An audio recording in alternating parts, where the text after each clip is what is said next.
Good morning, students. So in last video we have just a mild discussion about pH, what is pH and how the strength of acid or bases can be exactly told with the help of pH. So let us start the topic first. pH. So first line is, this is page number 25, article 2.5. We know that how acid, bases and indicator can be used to distinguish between acids and bases. That we have done, and different indicators we have studied: phenolphthalein, methyl orange, turmeric, cabbage, onion, and these are different kind of indicators. So next line is dilution and decrease in the concentration of H positive and OH negative ions. Ki whenever you add some water in the acid or base, then the solution strength will keep on decreasing. On the other hand, if you keep on adding acid to acid or base to base, then the concentration of respective H positive या OH negative ions बढ़ जाएंगी. सो जो strength है OH negative या H positive aqueous ion की, that determines actually how much strong और weak is an acid और base. So qualitatively quantitatively we can determine these strength of the ions with the help of pH. So what is pH? This pH is actually a paper. A pH paper होता है, एक pH scale होता है, तो उसी से ही हम सारा फाइंड आउट करते हैं कि एसिडिक बेसिक कितना है substance. So let us read further. We can do this by making use of universal indicator. Universal indicator is what? It's like a filter paper sort of paper, very fine strips we make out of filter paper, and on which large number of several indicators, बहुत सारे indicator जिसमें water भी होता है, that we add on this universal indicator like filter paper, उसके ऊपर हम add कर देते हैं, and that will lead to a special kind of paper called as pH paper. So I will be showing you pH paper and red litmus. This is pH paper strip. These are pH paper strips, and this is red litmus. This you have already seen, and you can see the difference among these two. On red litmus there is no color coding mentioned, and if you carefully see, if you closely see, that some numbers are also marked on this pH paper. These numbers are actually color coding for different kind of acidic or basic substances. Like if you get red color, deep red color, then substance is acidic. If you get purple color, deep purple color, then substance will be basic. So that we will be doing. So each and every color obtained on pH paper, when you dip pH paper in a particular type of chemical substance, so that color is related to some pH value. These are pH values. ये pH values होती हैं, and that pH value will decide how much strong or weak an acid or base is. तो red litmus पर ऐसा कुछ भी mark नहीं है. ये स्ट्रिप्स हमने पहले भी देखी थी. सिंपल एक स्ट्रिप्स हैं ये, बट इनकी कलर में भी, स्ट्रिप में भी डिफरेंस है. So next is the universal indicator shows different colors at different concentration, that I have told you, for hydrogen ions in a solution. So student, this is universal indicator, and these are the number of compounds whatever is used to make a universal indicator. All these compounds are totally taken together so as to make this pH paper. So universal indicator is a pH indicator. pH means power of hydrogen, power of hydronium ions actually, composed of blend of several compounds that exhibit several smooth color changes over a pH value from 1 to 14. So this is universal indicator actually, and with the help of this pH paper, pH paper that I have shown is made. So next line is, a scale for measuring hydrogen ion concentration in a solution called as pH scale has been developed. That pH scale actually ranges from certain values, like जैसे आपका scale होता है normal, आपका measuring scale होता है, वो 0 to 15 centimetre की values को मेजर करता है. सिमिलरली ये pH scale बनाया गया जिसकी वैल्यूज़ कहाँ से कहाँ तक लाई कर रही थी, फ्रॉम 0 to 14 यहाँ तक लाई कर रही थी. और मोर ओवर उसी pH स्केल को हमने प्रैक्टिकल्स परफॉर्म करने के लिए जो उसका प्रैक्टिकल वर्जन हमने बनाया, that is known as pH paper. So what is that pH हमने लगा रखा है. What is that pH is actually potenz in German. So this is potenz de hydrogen. इसको हम बोलते हैं पावर ऑफ हाइड्रोजन. मतलब हाइड्रोजन की कितनी पावर है एक किसी पर्टिकुलर सोल्यूशन में, कितनी स्ट्रेंथ है हाइड्रोजन की या हाइड्रोजन आयंस की एक्चुअली. तो that actually denotes pH, that actually tells how strong a solution can be in terms of hydrogen ions, hydronium ions. So pH should be thought of simply as a number. सिर्फ एक number है, और वो number एक colour को correspond करता है, क्योंकि हर एक pH वैल्यू के कॉरस्पॉन्डिंग एक कलर होता है. That number which indicates the acidic और basic nature of a solution higher the hydronium ion concentration, lower is the pH value. So let us analyze this line. This is very important कि जितनी pH की value less होगी उतना solution will be acidic. 7 अगर हमें pH value मिलती है तो that is neutral. And how do we obtain these pH values? हम बोल रहे हैं pH value मिल रही है, pH scale है, पर ये values आई कहाँ से? We simply dip the pH paper in a particular solution. Whatever color we got, whatever color we obtained, that color corresponds to a particular value. I am gonna show you this right now. कि वो particular colour हम read करते हैं और उसको हम D code करते हैं नंबर के साथ, उसको नंबर के साथ हम रिलेट करते हैं, and that number will tell us कि whether the substance is acidic, basic और neutral. So if we get some colour that correspond to 7 value, then it will be called as neutral. और अगर 7 के बाद वाले colours मिलते हैं हमें तो that will be your basic side पर. एक्चुअली क्या है, जो आपका रेड फैमिली के कलर्स आएंगे वो एसिड शो करेंगे, और जो आपका ब्लू फैमिली के कलर्स आएंगे वो आपको बेस की तरफ लेके जाएंगे, और न्यूट्रल के लिए हमें येलोइश ग्रीन कलर मिलता है पीएच पेपर के ऊपर. So let us see how these colours are important in determining these pH value. This is your general pH scale and values from 0 to 14 are given to you.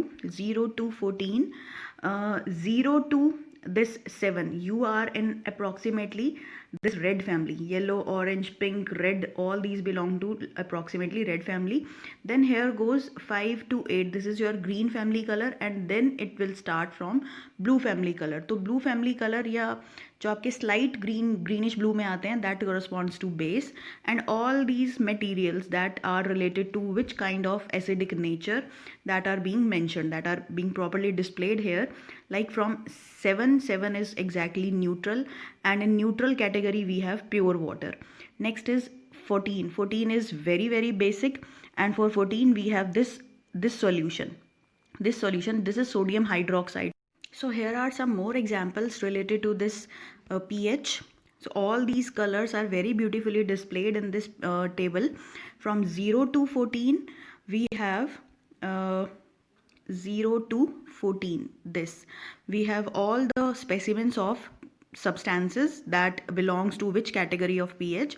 Like battery acid, that is highly acidic, so it is given to be 0 pH value, and whenever you dip some pH paper in that battery acid you will be getting red color. Next is your water is neutral substance, so when you dip pH paper in water you will be getting green color. Next is this seawater. Since seawater contains some salts dissolved in it, that makes it slightly basic, moderately basic, so it has some bluish green color. Next come to last category, that is your drain cleaner. जो drain cleaner है, that is basically your NaOH, highly basic substance that flushes out all the oily particles that get stuck in your sink pipes or any tubes like structures related to your sinks or drainage system. So drainage जो है वो आपका highly basic substance है. सो I hope कि अब colours के साथ आपको पीएच की वैल्यू का कॉन्सेप्ट जो होगा वो क्लियर हो गया होगा कि अगर रेड या येलो ऑरेंज कलर मिलता है हमें पीएच स्ट्रिप पर तो that belongs to acidic category.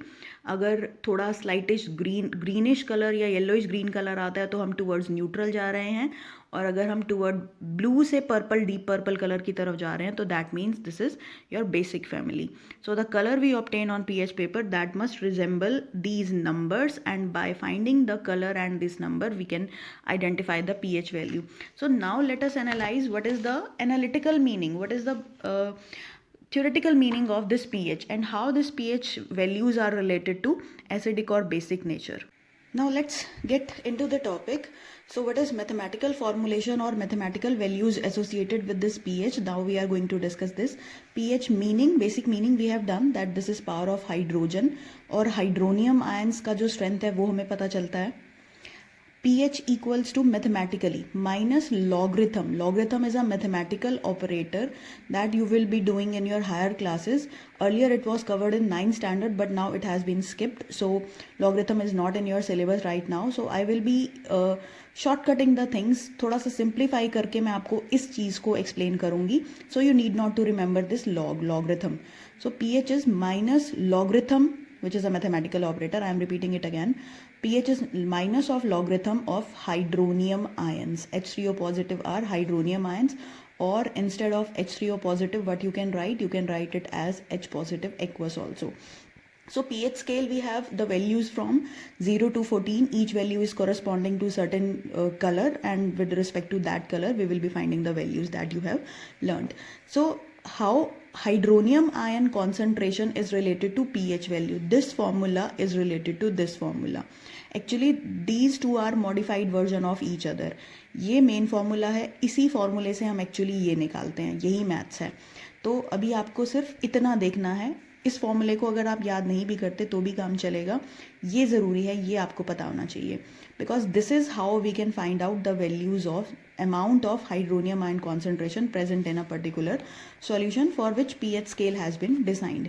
For example, now let us see this formula. H3O positive ions concentration जो amount है किसी solution में, that is related to pH. and how it is related कि pH value को अगर आप 10 की power minus raise कर दो तो वही हाइड्रोनियम आयन का concentration है. So I have written some examples here. So pH equal to 0 अगर, तो हाइड्रोनियम आयन की concentration 10 raised to power 0 mole per litre हो गई. मोल per litre is the unit for concentration. pH 1 है तो 10 raised to power -1, pH 2 तो -2. Likewise I have written so many values for pH. pH 6, 7, 9, 14 you will be getting these values. Now you can see कि 10 raised to power 0 और 10 raised to power -14 में से जो सबसे बड़ी वैल्यू है that is obviously 10 raised to power 0, और 10 raised to power -14 जो है वो जो है वो सबसे छोटी वैल्यू है, that is least value. So pH के इस फॉर्मूले से हमें क्या मिल रहा था? हमें हाइड्रोनियम आयन की कॉन्सेंट्रेशन मिल रही थी. सो हमने ये देखा अभी कि pH 0 है तो हाइड्रोनियम आयन का अमाउंट ज़्यादा है, ऑब्वियसली क्योंकि 10 raised to power -14 तो कम है. तो pH 0 जो है वो हाईली एसिडिक क्यों है? क्योंकि उसके अंदर हाइड्रोनियम आयन की कॉन्सेंट्रेशन बहुत ज़्यादा है. और pH 14 वाला बेसिक क्यों है? क्योंकि उसके अंदर हाइड्रोनियम आयन की कॉन्सेंट्रेशन नहीं है. ये भी अभी हम डिस्कस करते हैं कि अगर हाइड्रोनियम आयन नहीं है तो वो बेसिक कैसे है. Next is let us compare acidic things first.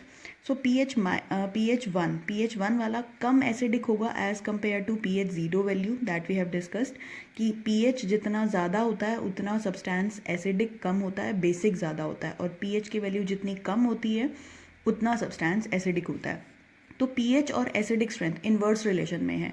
More pH less acidic, less pH more acidic. तो अब यहाँ इन तीनों में अगर हम कंपेयर करें तो pH इसका ज़्यादा है और हाइड्रोनियम आयन की कॉन्सेंट्रेशन इसमें इन तीनों की बजाय सबसे कम है. तो this substance will B least acidic out of these three things, these three substances. And obviously 10 raised to power 0 mole concentration वाला जो सब्सटेंस है उसमें हाइड्रोनियम आयन ज़्यादा होने से उसमें एसिडिक स्ट्रेंथ ज़्यादा होगी. अब इनमें देखते हैं हम इन चारों सब्सटेंसेज में pH 6, 7, 9, 14 सबसे ज़्यादा pH जो है वो है 14 का, पर इसमें सबसे कम हाइड्रोनियम आयंस है. तो this is least acidic, acidic नहीं है, और इन चारों में ये सबसे ज़्यादा एसिडिक होगा क्योंकि इसमें 10 raised to power -6 highest amount of this hydronium ion concentration is present. So pH less, hydronium ion concentration more. pH more, hydronium ion concentration keeps on decreasing. अब मैंने एक लाइन बोली कि pH अगर 14 है तो ये सब्सटेंस में एसिडिक नेचर नहीं होगा क्योंकि हाइड्रोनियम आयन का अमाउंट जो है वो कम है. तो मैंने इसको बोला कि this substance will be highly basic, इसके अंदर OH नेगेटिव आयन ज़्यादा होंगी. तो अब हम देखते हैं कि इसमें OH नेगेटिव आयन के साथ क्या रिलेशन है. एक्चुअली जो pH है उसके लिए हम पहले वाटर को स्टैंडर्ड मान के काम करते हैं कि वाटर जो है that is composed of H positive aqueous ion and OH negative ions, और जो आपका 0 to 14 लेवल है वो इक्वली डिवाइड हो जाता है. जैसे वाटर न्यूट्रल है तो न्यूट्रल में 10 raised to power -7 तो आपकी H पॉजिटिव आयन है और 10 raised to power -7 ही आपकी जो ये हाइड्रोनियम आयंस हैं. तो -7 और -7 आपने सिर्फ ये नंबर देखना है, मैग्नीट्यूड देखना है, that together comes out to be 14. तो आपका pH स्केल पूरा हो जाता है. H पॉजिटिव आयन और OH नेगेटिव आयन दोनों एक दूसरे को बैलेंस कर देती हैं. आपका जो स्केल है वो नंबर 0 से 14 जाना चाहिए, और H पॉजिटिव और OH नेगेटिव आयंस निकालने के लिए हम यही कॉन्सेप्ट यूज़ करते हैं. अब हम देखते हैं कि ये 0 to 14 वाला जो मैं कॉन्सेप्ट बोल रही हूँ या H positive OH negative ion बोल रही हूँ, इससे हम हाइड्रोनियम आयन और हाइड्रोक्साइड आयन भी कैसे निकालते हैं कि सपोज ये सब्सटेंस है 10⁻�0, तो pH टोटल हमें कितना मेंटेन करके रखना है, 14 मैक्सिमम वैल्यू है, और pH जो है वो 10⁻⁻ नेगेटिव में है। सिर्फ नंबर हमें देखना है, साइन हमें नहीं देखना। तो इसका मतलब इसमें H3O पॉजिटिव आयन तो इतनी है, बाकी जो भी है वो सारा आपका बेसिक आयन्स है। तो बेसिक आयन कितनी हो गई, 10⁻⁻14। 0 + 14 नेगेटिव साइन नहीं देखना क्योंकि वो फॉर्मूले के अंदर है, यहाँ से आया हुआ है वो, तो उसको स्किप कर दो, सिर्फ नंबर्स ऐड करो। 0 and 14 that will be 14। pH की हाईएस्ट वैल्यू जो है हमें 14 ही बनानी है। तो इतनी आपकी OH नेगेटिव आयंस प्रेजेंट है। ऑब्वियसली आप इन दोनों को कंपेयर करो तो इस 0 pH वैल्यू वाले सब्सटेंस में आपका हाइड्रोनियम आयन का कॉन्सेंट्रेशन बहुत ज़्यादा है as compare to these hydroxide ion, तो substance will be acidic. Similarly इसमें 10⁻⁻1 मोल पर लीटर आपकी हाइड्रोनियम आयन है और 10⁻⁻13 जो बचा हुआ नंबर हो गया वो आपकी हाइड्रोक्साइड आयन है। अगेन ये नंबर लेस है और ये नंबर ज़्यादा है, तो substance will be acidic. Similarly 10⁻⁻2 और 10⁻⁻12 का कॉम्बिनेशन, अगेन ये कम है और ये ज़्यादा है, तो substance will be acidic. Next is water. Water में जितनी आपकी वाटर का pH 7 है, न्यूट्रल सब्सटेंस है, बिल्कुल मिडवे लाई कर रहा है वो 14 के, तो 10⁻⁻7 ही इसमें एसिडिक आयन्स हैं और 10⁻⁻7 ही इसमें हाइड्रोक्साइड आयन है। तो सब्सटेंस इज न्यूट्रल क्योंकि दोनों एक दूसरे को बैलेंस करते हैं, making water to be a neutral substance. pH 9 वाले में 10⁻⁻9 जो है वो आपका एसिडिक आयन है, हाइड्रोनियम आयन्स है, और 10⁻⁻5 आपकी हाइड्रोक्साइड आयन्स हैं। सिमिलरली 10⁻⁻14 मोल पर लीटर आपकी हाइड्रोक्साइड आयन्स हो गई और H3O पॉजिटिव आयन्स हो गई, और 10⁻0 आपकी OH नेगेटिव आयन्स हो गई। तो अगर आप इनमें कंपेयर करो 9 pH वाले में, 9 वाले pH में, तो क्या ज़्यादा आ रहा है, आपकी हाइड्रोक्साइड आयन ज़्यादा आ रही हैं। तो ये हाइड्रोक्साइड आयन इस सब्सटेंस को जिसका pH 9 है उसको क्या बना रहा है, बेसिक बना रहा है। सिमिलरली pH 14 में क्या हो रहा है, pH 14 में आपका 10⁻0 हाइड्रोक्साइड आयन बहुत ज़्यादा है as compare to hydronium ion, तो this substance will be considered as basic. So let us consider one more example in a planned way. See, pH of this substance is 12.